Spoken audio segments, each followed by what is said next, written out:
All right, today we're going to talk about choosing a new home for yourself, finding a new place when you've decided that you're going to leave the United States for yourself and for your family. We'll also talk a little bit about making sure that other aspects of your life also align with this new life that you're creating for yourself. Welcome to the Exodus Summit YouTube channel. Exodus Summit helps Black women take a sabbatical or career break, move abroad, bop around as a digital nomad in order to live out their dreams. Please make sure that you are subscribed to this YouTube channel and turn on notifications so that you will receive notification when we post a new video or when we go live. Welcome. My name is Stephanie Perry. I'm the creator of House Sitter School. I'm the co-creator of Exodus Summit. And I'm really excited to have this conversation today so that we can talk about moving towards the life that you want with intention, even when things are pretty good where you already are. And also please meet the co-creator. And what did you call us? Queen of behind the scenes, queens behind the scenes. Yes. And then please I called myself that. We're both. You can't be the queen behind the scenes. I'm not. Please. I said one of. Co-founder and co-queen behind the scenes, Rashida Dow. Hey, y'all. I am Rashida Dow. I am a career break coach. I help Black women move abroad, take career breaks, leave jobs that don't serve them or deserve them to go live a life of their dreams wherever that might take them. Super excited to be here today with Tracie because baby is living her dreams. And I really want to talk to you guys about how Exodus Summit can change your life. And so I think Tracie is an awesome example that we're going to talk to so you can see the deets and what the queens behind the scenes have been cooking up and the impact of it all. So, yay. Welcome, Tracie. Hi, thank you guys for having me. Thank you. Introduce yourself. So, my name is Tracie Collins. I am a business owner and have been for many, many years, have been working online for many, many years. I run a successful company and I am also an artist, a writer, a podcaster, all the things. So, yes. Awesome. Thank you for having me.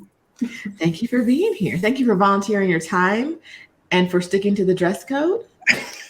Yes, well, you're not supposed coincidence, to, y'all. Coincidence. You're not supposed to leave people out. Well, okay. So Tracie, can you tell everyone? Thank you very much for introducing yourself. Can you tell everyone what we mean when we say that you are in the process of crafting a new life for yourself? What is that? What does that look like? Well, for me, I met you guys about a year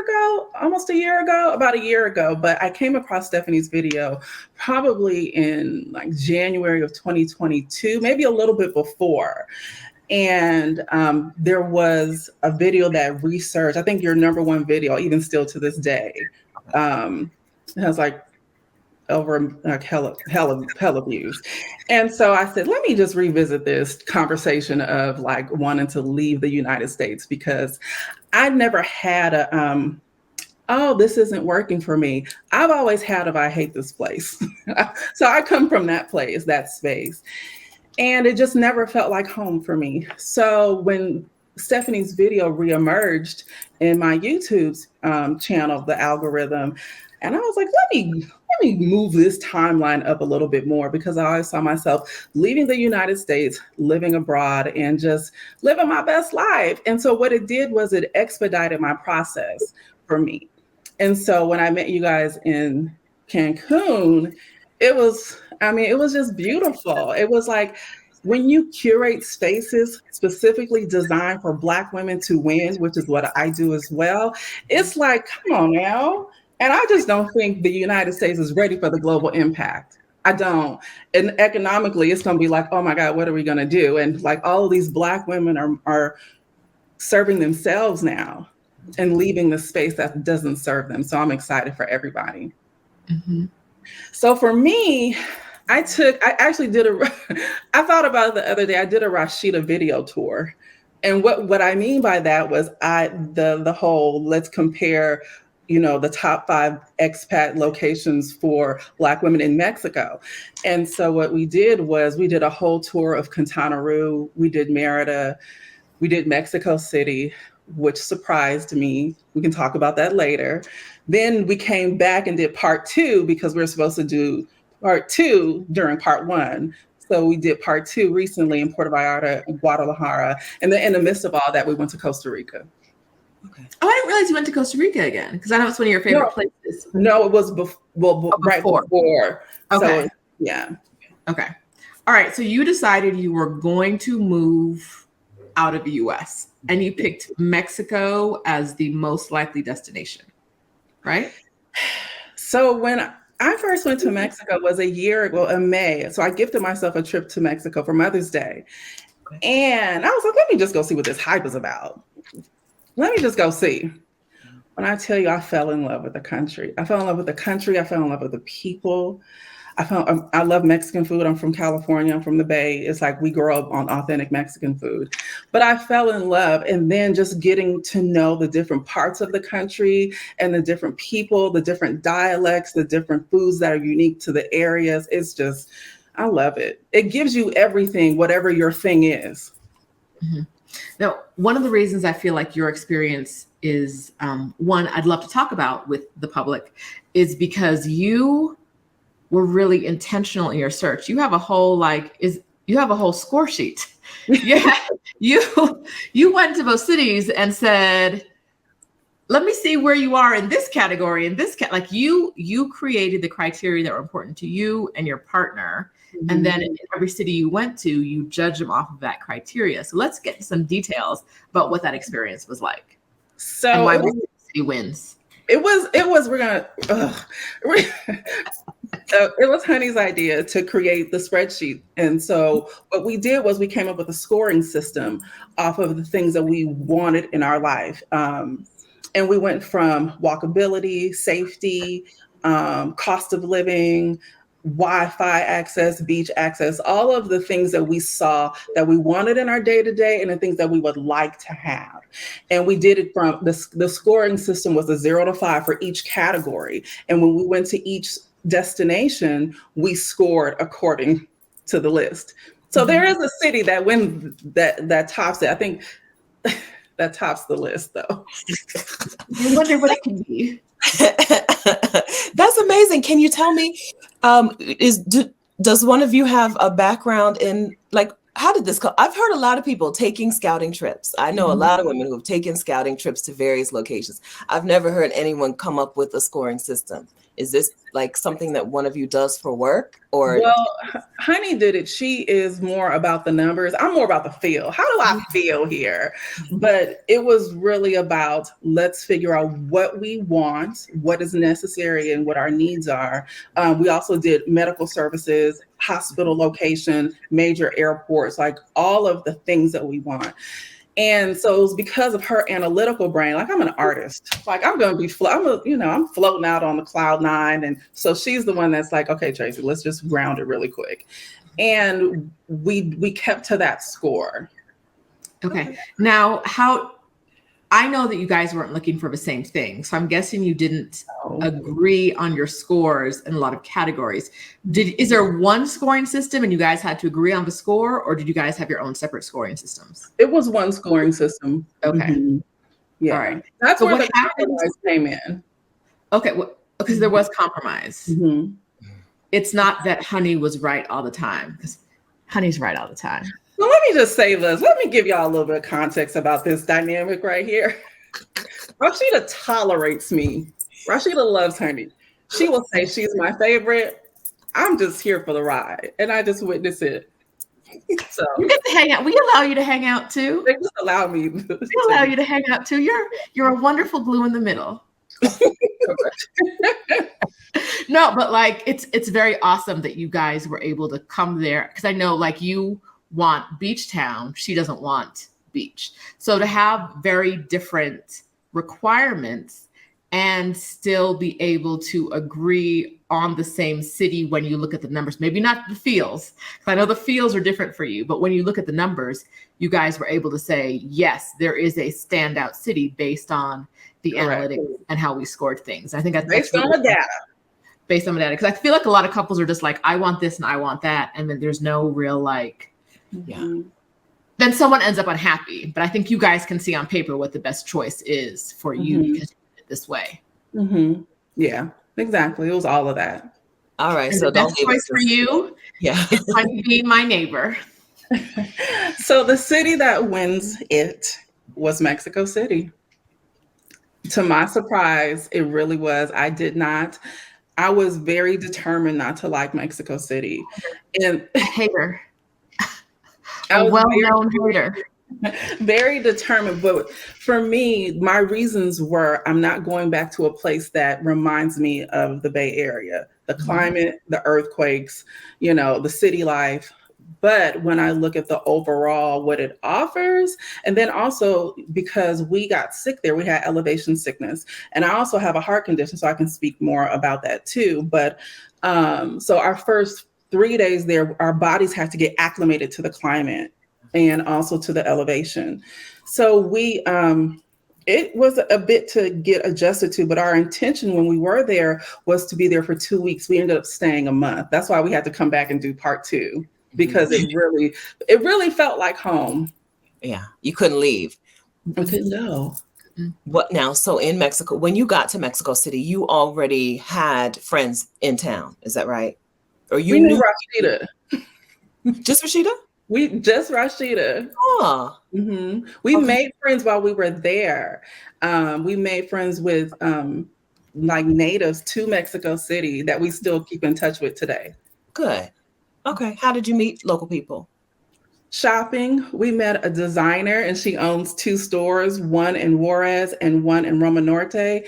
And we just fell in love with them. We all ended up going out to dinner. Like, she's pregnant right now and they know we may be coming back. So when we potentially do, we can rent their place. It just ended up being, they just treated us like family.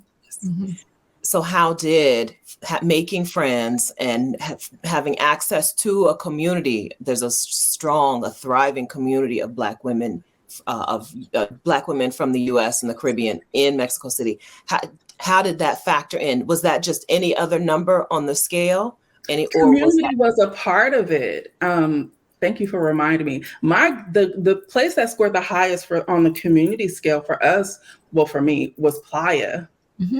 And I mean, Playa it's just a different feel. And with the Black community there, we didn't really get into the community in Mexico City. And I think because we were paying so much attention to the local neighborhoods and we were really intentional about checking out various neighborhoods and walking around. And we rented, I think, 3 or 4 Airbnbs while we were there because our trip got extended unexpectedly. And so we were able to get a sense of like going to a mercado that's just right outside your door. And it was wonderful. Good. And do you think that what do you think you can do to make sure that this doesn't feel like Bay Area South? First of all, because of the neighborhoods, it won't feel that way to me. And I also love dollar tacos. I love basket tacos. I love tacos for breakfast, like tacos and coffee, or I love tacos for lunch, tacos and agua fresca. I love tacos for dinner. I love tacos for snacks. I love fresh fruits. That's just right there. So the Bay Area doesn't offer that. No. But also the accessibility. So we were able to travel to Puebla while we were there. So we jumped on a bus. And what we appreciate about that space was being able to travel so inexpensively throughout the country. And it's almost like you're centrally located to everything that you need. And we really didn't understand. We would hear people say, oh, everything you'll need, you'll get in Mexico City. I'm like, what does that mean? What does that mean? But you really understand it when you're there. What I did appreciate about the Black people that we did meet while we were there was they would just take us with them. It was interesting. It was like, first of all, this is them. We're never going back. Oh, I'm walking to the store. You want to come? And we ended up spending like the whole afternoon together. So it gave us an opportunity to meet just, other Black people who have either left the United States or scouting themselves to say, yeah, this is the spot. Good. All right. So what city was number 2 on your list? Number 2 was Guadalajara. Okay. I ended up texting. I texted Rashida while we were in Guadalajara. I was like, I don't know, girl. Guadalajara is giving your city a run for its money. She said lies. I was gonna say, yeah, she doesn't even consider it a city, right? Yeah. It's a thing that happens over there. Like, I ain't mad at it. I just don't want to be there. Guadalajara, the Tapatios are amazing. I think they were my favorite people thus far in the country itself. Some of the most warmest local people you will ever meet. Food, I feel like we ate the whole time we were in Guadalajara, but it's so spread out and it's not walkable. And we ended up getting sick too, honey, more than I did at the end of our trip. So, you know, we think it was the air quality. For me, the air quality was worse in Guadalajara than Mexico City. Okay. Mm-hmm. Right. Yeah, because they have wildfires closer to Guadalajara. I think you're going to find wildfires all over North America probably, but when you're in Guadalajara, the wildfires are closer to the city, and that can cause. It looks like LA. Like if you know how the smog sets on Los Angeles, it's just like that. I posted a picture of the skyline of Guadalajara, and folks was like, "That looks like LA," and I was like, "Yeah." Mm-hmm. Okay, now what was the city on your list that was low? Right now, before she even says anything, remember that her criteria ain't your criteria. You don't need what she needs. You don't want what she wants. We're all different people. Correct. You're allowed to love things we don't love, like Guatemala. But what was the lowest city on your list? Do you remember? This was for the feels. Mérida. Mérida was the Mérida? Hermandale must not be in the room right see, now. I whispered it though. Okay. My mom lives in. Anyone doesn't know, my mom lives in Mérida. But she's in another room right now, so she can't hear us, or she would have stomped out. She would be on screen right now. Yeah, Mérida. No, and that's the thing. You get to love things other people don't love, and they get to love things you don't love. But what was it about? Because people talk about Mérida a lot. It has a lot of people who don't know anything. I think a lot of people who don't know anything about Mexico move to Mérida because they hear about the community and how warm it is, how inexpensive it can be, and a lot of other things, how family oriented it is. What were the things that made Mérida be lowest on the list for you?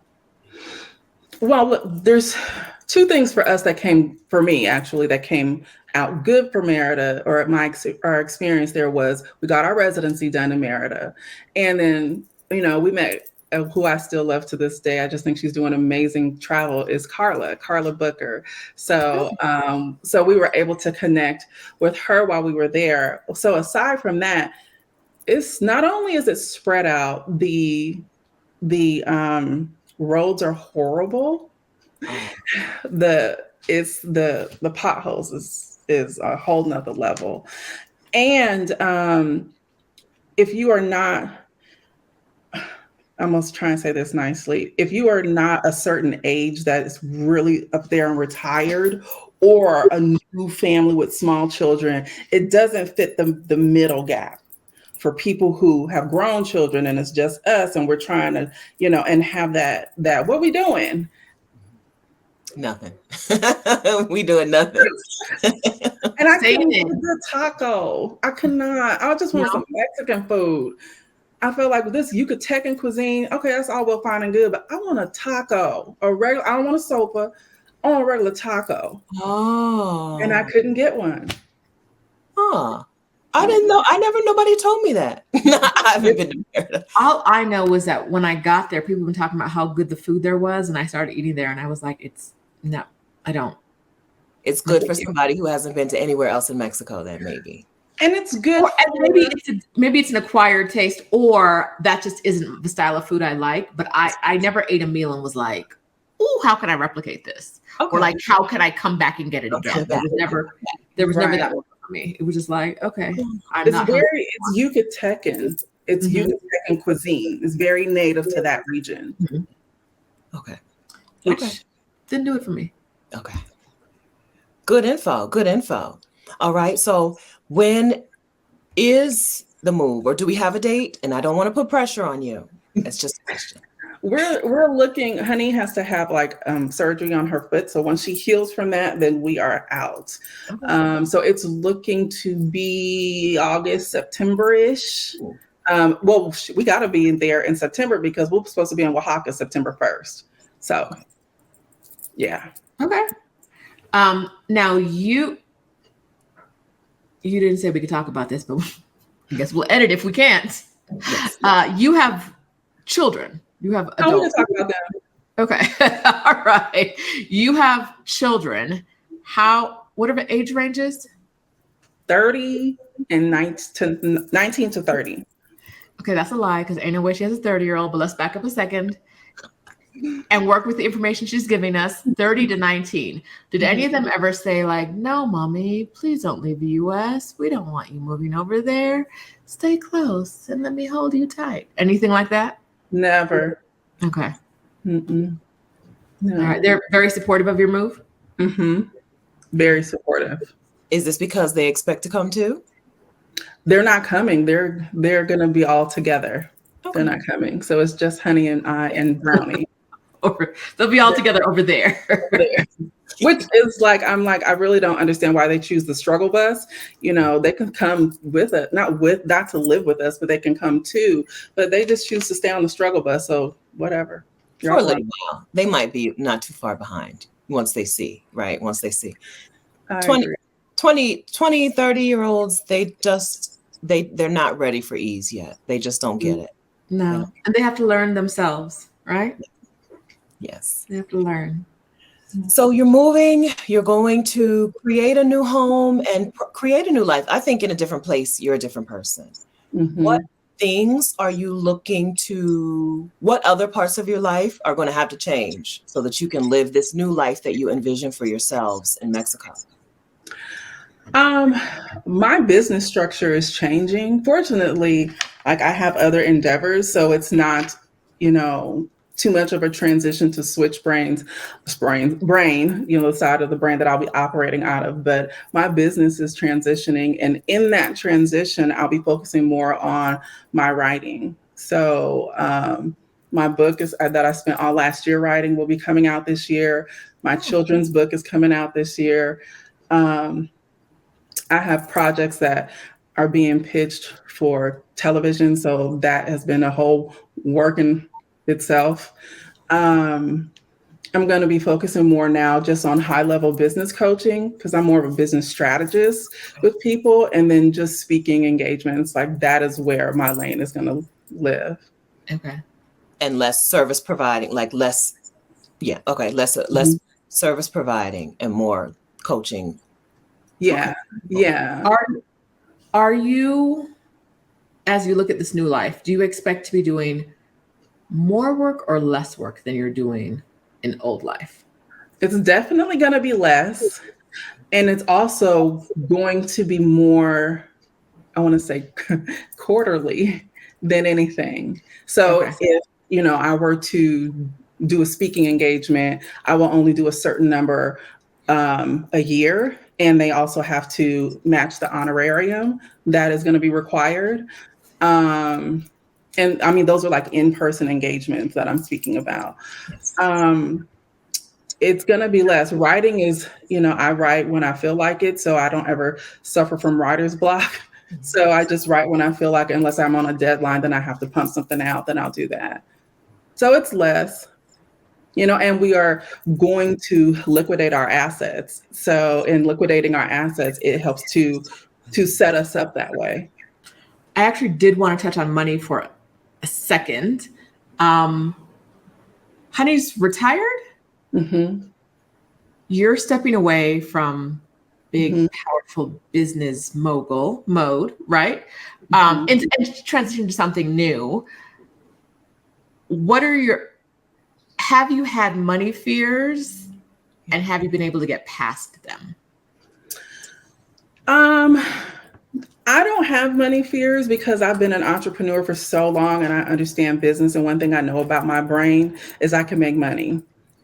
Also, we're liquidating our assets, and we're going to put our assets, we're going to amp up our investments, and it's going to be real estate and then other investments. So we don't have any money fears. We just want to make sure that we put ourselves in a place to where our overhead is low, because right now it's not. So putting ourselves in a place of our overhead being low, and that way we can live the quality of life versus the quantity of the thing.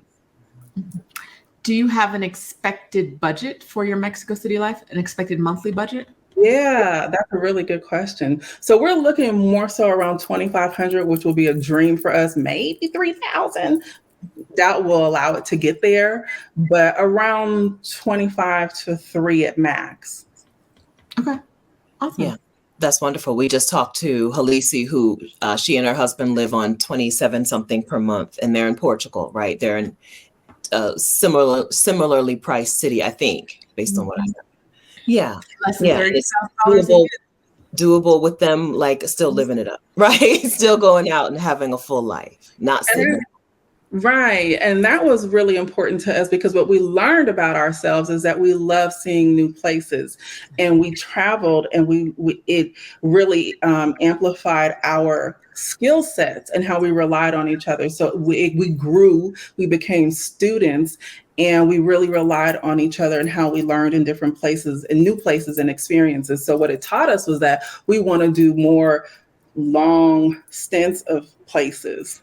Mm-hmm. Good. With a home base. Have you looked at flights from? Are you a flight price researcher? Sometimes I look at flight a price. little bit. Yeah. My job. Okay. And so then you know how easy it is for you to get not just to Mexico City, but all over the region, and how inexpensive it can be, right? Yeah. So you're not giving up the beach as much as you are just putting the beach time. Like beach time is going to be grouped together instead of every day. You can get to the beach however often you want. Right. And that's what we learned. At least that's what I learned. Yeah. That was where that compromise came in. That's right. That's right. Yeah. Sometimes people think they have to give up a thing. Maybe not give it up, just put it on a calendar. It's just going to have to be on a calendar for a specific time, Like for us, like Costa Rica is another place that we love. But for me as a business owner, like those import taxes really don't make a lot of sense for me. And it really factors in. I love Costa Rica, but I also love Mexican food more than I love. Yeah. Like I travel for food. I need that on a shirt. I travel for food. But Costa Rica, I love nature, and it really lends to a holistic way of life. Yes. But you can also get that in parts of Mexico too. Mm-hmm. That's right. And or you can just go to Costa Rica, right? When we go back, we'll be there for 3 months. So we know that. Mm-hmm. Oh, good. Because one more thing, I know Rashida's trying to get in. One more thing, because Mexican residency does not restrict how much time you can spend in other places. In some countries, when you get residency, okay, you got to park yourself here. Yep. You can't get out of the country for very long periods of time. Not like that with Mexico. Yeah. Nope. Another point for Mexico. Before you actually started taking the steps to move abroad, when you were thinking about it, you or Honey, you can speak for her in this moment. Were there any fears about what this experience, what you would have to go through to get to where you are now, or what you would experience when you got to your destination? For her, it was like, what is this crazy woman talking about? For me, no, I'll jump and figure out the net later. That's the difference with our personalities. And she always says it's because you're a business owner, so you're used to that feeling. But on the other side of it, it was like, okay, now this is our life. And figuring out your neighborhood day to day. So I've been actually doing more thinking about that. I think she's more, oh yeah, we'll be fine once we get to that part. And I'm like, okay, we're gonna how are we going to feel? Are we really going to like it? Getting adjusted, because there is an adjustment period that happens. It could be a year, it could be 2 years that happens in the new space. There's the language barrier, but I learned about myself, I'm more of an immersive learner. So me being away from it, it's like, okay, I'm not going to pick up Babbel or Duolingo, or I'm not going to do that. But being forced to learn and have conversation, that pushes our learning, forward much faster. So now it's like, no, I'm good. So can we just go, and I'm more there. But when we get there, it's like, okay, girl, now you really got to figure it out. Yeah. And you will. Yeah. There's nothing, I think that about the language barrier, my feeling and my experience is that if I can do it in English, I can do it in another language, right? If I'm not comfortable doing it in English, maybe because I've never done it before, maybe I can't do it in another language, but I can go grocery shopping in any language in the world, any language. I don't care what country I'm in. I can buy some stuff, right? Because I'm used to doing it, right? And especially because a lot of what we do when we move from one place to the next is transactional. I need to buy something from you or pay you for something. And people who have the opportunity to take money from you will figure out what you're saying real good, real quick. It's like, you're giving me money for something. What is this thing? Let's act it out. Let's do, right? Like a lot of that becomes easier as you experience it. And so for a lot of people, there is an initial fear that they don't get over, like that, I don't know how to do this. I can't, I don't speak the language, or, whatever it is. It really is coming and seeing what life could be like that makes the difference, right? A month, Tracie was like, never Mexico City, never, ever. She was here for 2 weeks, a month. And during that time, she was like, oh, I could live like, I didn't think it because she thought she needed the beach. But coming here, she was like, I can see myself living here. I'm going to complain about it every once in a while because that's who he is. And it's cold. That was another thing. Mexico City's cold. It's not cold, y'all. Oh. My mom just came from Mérida yesterday and was like, why is it hotter than it is in Mérida? Oh, really? It's hot. It's hot. My fan is on right now. Oh, gosh. But it's not, that'll last a little tiny amount of time. But it's not cold. She's just dramatic. She's just... Game recognized game. It's cold. What? No, I think that coming in and being immersed like you do, like not everybody has time for months of scouting trips. But if you're scared, if you want to move abroad, but you're scared of what life might be like if you do it, turn your next vacation into like I'm gonna live a life like I live here, right? I don't want to say live like a local because I hate that saying because it doesn't really mean anything. Because everyone gets to have locals that live differently, right? Just like we do in the US.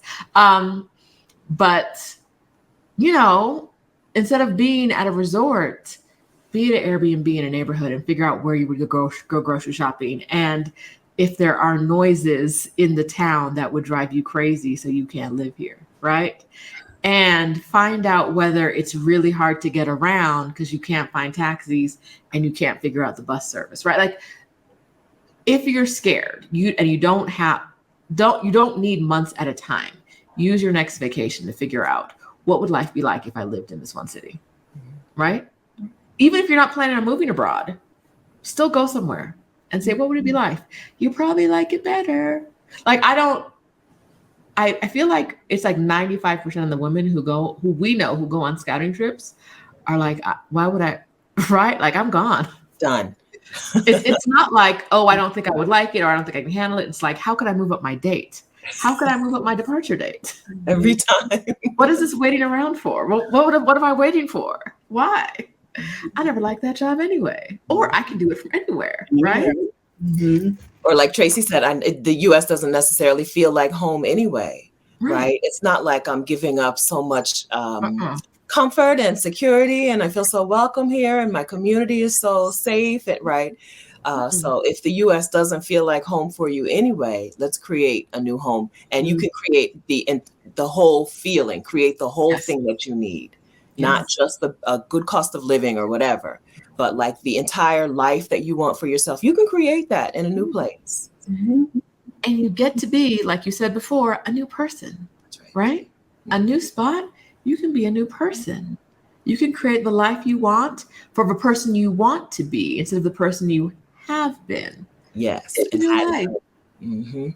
Choose what you want. We talked to someone earlier who said that they didn't realize that they were an introvert. It was Halisi. She didn't realize she was an introvert while she was working because she always had to go to things. And so she kind of tricked herself into believing that she enjoyed it. And then when she didn't have to go to things, she was like, oh, I don't really like, I didn't really like that. And I think for a lot of us, we are so used to living a certain way because it's all we've ever known that we don't know that there are options, right? We don't know that there are other options. And until you give yourself the freedom to explore those options, you don't really know what's out there or how much better it can be, right? Not every place is going to be a great fit for you. Not every place is going to be a better option than where you are right now. But I guarantee you, if you live in the United States of America, there are at least 100 other cities in the world that are a better option than where you live right now. I guarantee you. 100? 100. Okay. 100. But if you had a score, right? If you did the same spreadsheet, would come out higher than where you're living, no matter what city you're living in. Unless like the only thing in your spreadsheet is like millions of Black people, right? Like unless that's the only thing on your spreadsheet. Yeah, no, there's at least 100 cities, guaranteed. Like I don't like Guadalajara. Would it be better than where I lived in the US? Yes, it would. I don't want to live there, but would I live there before I moved back to Oakland? Yes, I would. So your place is out there, and finding it is on you with some help from Exodus Summit if you want it. That's right. If you want it. Our first year, so Tracie didn't come to this summit. I don't think you didn't come to 2020. Our first year was all about taking a sabbatical and moving abroad, and we talked to people. We had some panels of people who lived in different places, and they talked about like, what is it like to live in Africa? What is it like to live in the Caribbean? What's it like to live in Mexico and Central America? And then people talked about traveling with their kids and moving abroad with their kids and homeschooling and living in RVs. That summit gave you, if you watched it, it gave you a really broad spectrum of ideas. Yes. Of what your life could be like if you're open to the possibilities. And if you're feeling fear, what it's like, what your life could be like if you felt the fear and you were like, okay, we still gonna do this, right? We still gonna do this.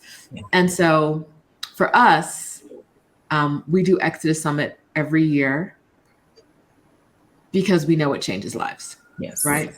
Because we know that these talks, you only need one. You only need to hear one talk and let it be the right talk.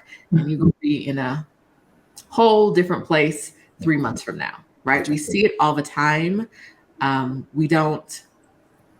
vested interest is in Black women living lives that bring them ease, joy, happiness, love, a little lust on the side, whatever you need, right? Whatever it is you want, we want your basket to be overflowing with the things that you individually want. And however Exodus Summit can help you individually, we're here for that. That's right. Info in the description. I don't know what info, but something. Links to the summits. Yeah, there'll be links down in the description of this video. Yes. The other side of fear is just fabulous.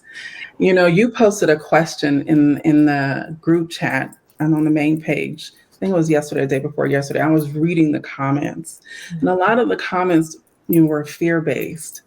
And what I've learned about fear is it's a part of the process. Everything is going to require you going through fear and taking a chance. But what I will say is that I've never, not once, bet on myself and lost. So when I bet on myself, I either win or I learn. and I learn and I'm able to apply. But I've learned, because of being a business owner for years and helping other people do the same, is like, you are supposed, and being an artist, you're supposed to feel fear. It's like just before you go on stage, you feel the butterflies, and then you go out there and you kill it. It's a part of the process. If you don't feel fear, that is the issue. Question, because that means you've already tackled it. You already know. It's when you do feel fear that you know, uh-oh, you're onto something and you're getting ready to elevate. Mm-hmm. There's something about Black excellence that has taught Black women that fear means that you can't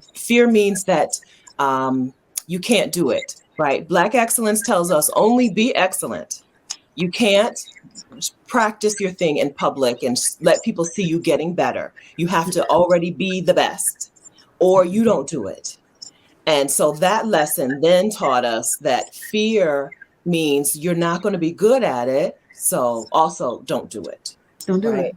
I'm convinced it's Black excellence fault that Black women are convinced that when we're afraid, we're going to put the brakes on. Mm-hmm. I think I think that they're all connected. And I think once we reject the idea that we have to be excellent, I'm sorry.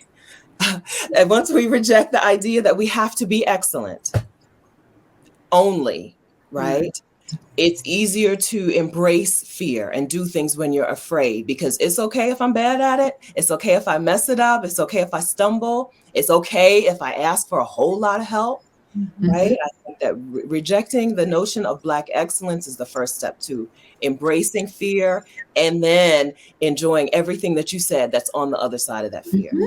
It is nice over there. It's really nice. It really is. And just knowing that you are excellent just as you are. Mm-hmm. That's right. Wow, yeah. God did an amazing job making you. Just be. And all of your flaws and excellence. Mm-hmm. And so much of fear is just not knowing, right? So much of fear is like, I don't know. I have not been given the manual for this moment, right? I don't know X, Y, or Z. And so I'm going to freeze instead of doing. Mm-hmm. Sometimes it's just the research. Sometimes just the research will make it so much better, right? It makes it so much easier. Speaking of research, so Tracie, you have worked on or are working on a new project. I am.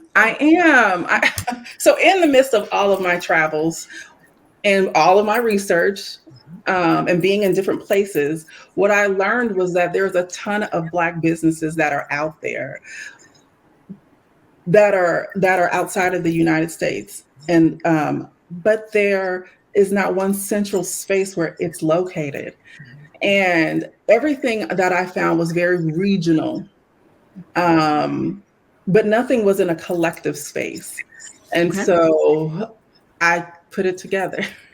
I created a collective space for Black businesses worldwide that is really designed for the Black nomad, for people who have taken the leap. So if I'm going to, I don't know, let's just say Costa Rica, how do I find a business owner in Costa Rica that can help navigate me through that? It's not just a Facebook group, because unfortunately, Facebook groups aren't always kind. Facebook groups aren't always like Exodus Summit group. It's not. So the best Facebook group on the internet. It's not. So I remember I asked a question in one of the groups, and it was like, da-da-da. And I was like, okay, you know what? I will never ask a question in this space again. So it prevents me from engaging with anybody, with the exception of Exodus Summit Facebook group, because of that one experience. So I wanted to create a space outside of Facebook that lend to the Black business owner who can help people make that transition and not be regional. Every place was like, okay, specific to this location or specific to this. And I was like, wait a minute, but we're everywhere. Mm-hmm. All right. So tell us what your business called. What is the business called? What is the website called, and how do we find it? The website is blackbizworldwide.net. And even if you go on my website, which is Tracie Collins Official, it actually links you to all of my stuff. But blackbusinessworldwide.net. Now we're in beta mode. It's just kind of been sitting there. I need to get to it, but it's really designed to take your business information and your event information and put it up there so we can find each other. Yes. Wonderful. Yeah. It's nice to be able to have time in your life to have an idea and make the thing and move it, move it from an idea into a thing that actually exists out in the world. As an artist, right? As a creator, this is something that you're a little more used to. But because you have created a life where you have the time to do things you want to do, right? You're able to put something out in the world that's going to be so super helpful to other people. Mm-hmm. Yeah. Mm-hmm. Yeah. Yes. Thank you. Thank you. Thank you for being here with us today. Thank you guys for having me. This was fun. It's like talking to two sisters. But what I want to say too about you guys is that you give people hope. And that's the one thing that's been taken away or dispelled in a lot of people's lives. Yeah. So when you give people hope, it begins, the thought process of the possibilities of. So I just want to say congratulations to y'all for that, because, that's what I try to do as well. And I love being aligned with other Black women who are doing the same. Thank you. Thank you. Yeah, we both did something, right? We both took a career break, and one of us moved and another I'm about to move, right? We both did something that works so much better with community, right? Mm-hmm. We both did a very against the grain thing, right? That only works out well when you have community. And so it's been our pleasure to make sure that community exists. Right. So that the next women and the women after them and the women after them only benefit, right? So that it becomes easier and easier for each round. Yeah. Right. Right. There's no benefit in gatekeeping, right? No. I say that all the time. No. My life is easier when other Black women are happier. So come through. Yeah. I agree. We don't do that over here. We don't get you. Mm-mm. Mm-mm. That's right. That's right. Okay. So I'm so glad that you enjoyed talking with us, even though you think Rashida is first of all taking the credit for you enjoying Mexico City. Mm-hmm. And she's going to take the credit. I mean, but I just kind of ignore her.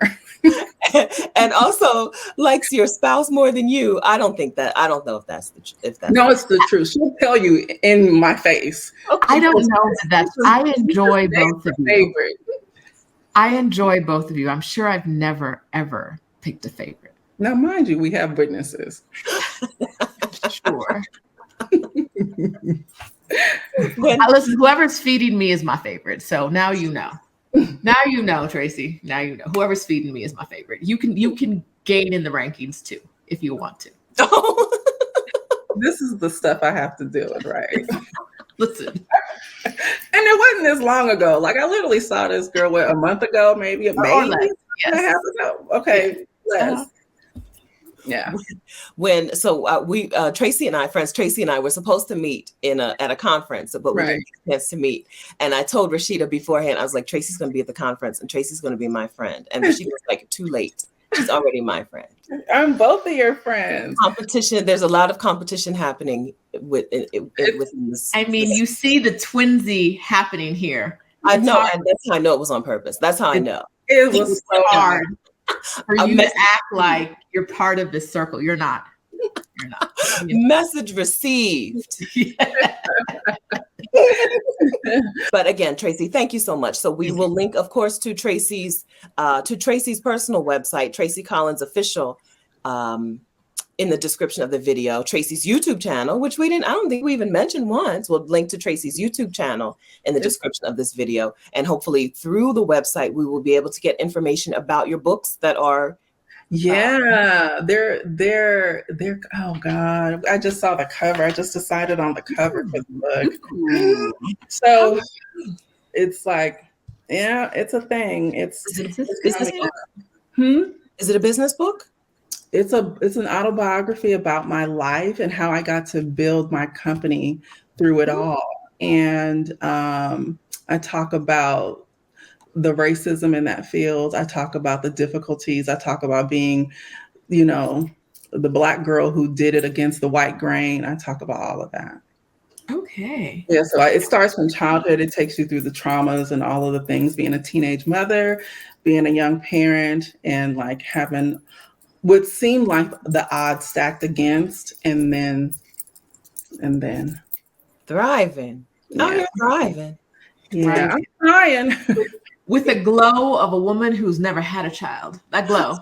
That I'm trying to keep that glow. listen, I don't see 30 years of child stress on that face. That's why I'm leaving to Mexico too. Keep it. Thank you guys so much. I love both of you guys dearly, and I just respect you immensely. So congratulations to y'all. Thank Thank you so much. Thanks Thank for you so playing this much. afternoon with us.